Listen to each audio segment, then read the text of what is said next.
Uncle Story Time, Mystery Man with No Face. This is a recent story that happened to me 2 days ago as I was walking home from work. I haven't told anyone about it, as it didn't and still doesn't scare me.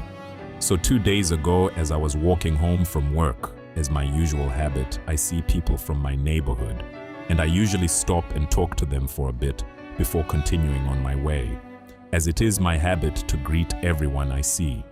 But on this particular day, the road was almost deserted, with only about 2 or 3 people at most that I had seen. So as I'm on my way walking downhill to my house, I see a really tall man walking in a weird sort of motion, like as if he's dragging himself across the tar road. When he must have been about 2 feet away from me, I look directly at him and say, "Hello." And that's when I notice this guy does not have a face. I stop dead in my tracks and turn around to see where this person goes, and I see nothing. This person or whatever it was just simply vanished. I even remember what he wore.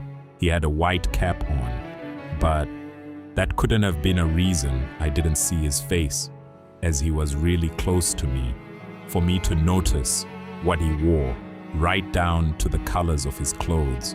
And the road is always well lit, so it couldn't have been my mind playing tricks on me due to the dark. I come from a little suburb called Reservoir Hills in Durban, South Africa, and in its earlier days, when it was being developed, it was still a farmland. There are many stories about stuff that happened here. In those days, people disappearing, houses built on unmarked grave sites. Even the school I went to as a kid is partially built over a gravesite. But I'll post more of the other stuff some other time. Story 2. Friends in Strange Places. You never believed in this paranormal hocus-pocus nonsense, especially when my friend Carmen would tell me my gran had popped in to check up on me, so I'd better be good. I'd tell her to bugger off with her crappy jokes, and she would shrug her shoulders and tell me she's just a messenger. I didn't want to believe. I didn't want people thinking I'm weird. Until that morning, Carmen, crappy jokes friend, had been in an abusive relationship for several months, and after some time, I'd eavesdropped on her talking to herself. Well, not exactly to herself.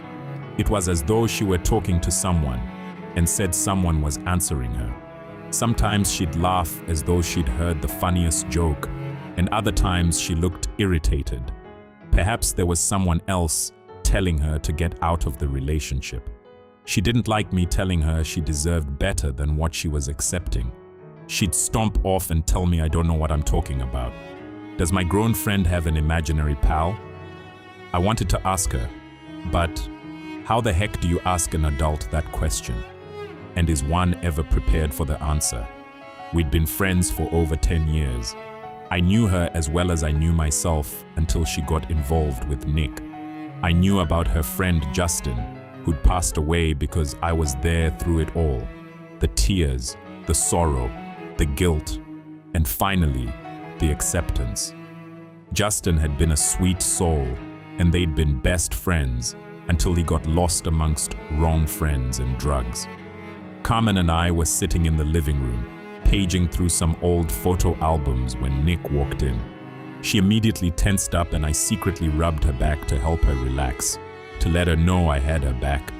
Nick was one scary dude, but if I had to, I'd pick up something heavy and clobber him over the head with it.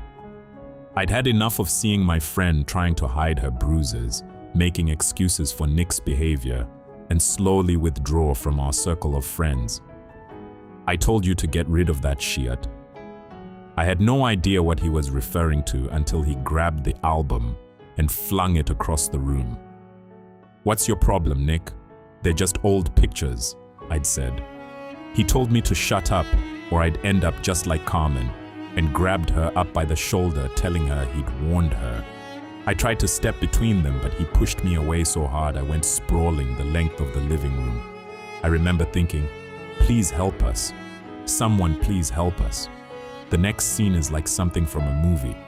I'd gotten up to go back to help Carmen, but she'd managed to free herself from Nick's grip.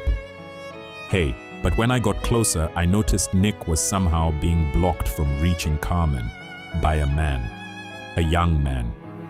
Justin. Nick was also clutching at his throat as though he were choking, but nothing was touching him, not even Justin.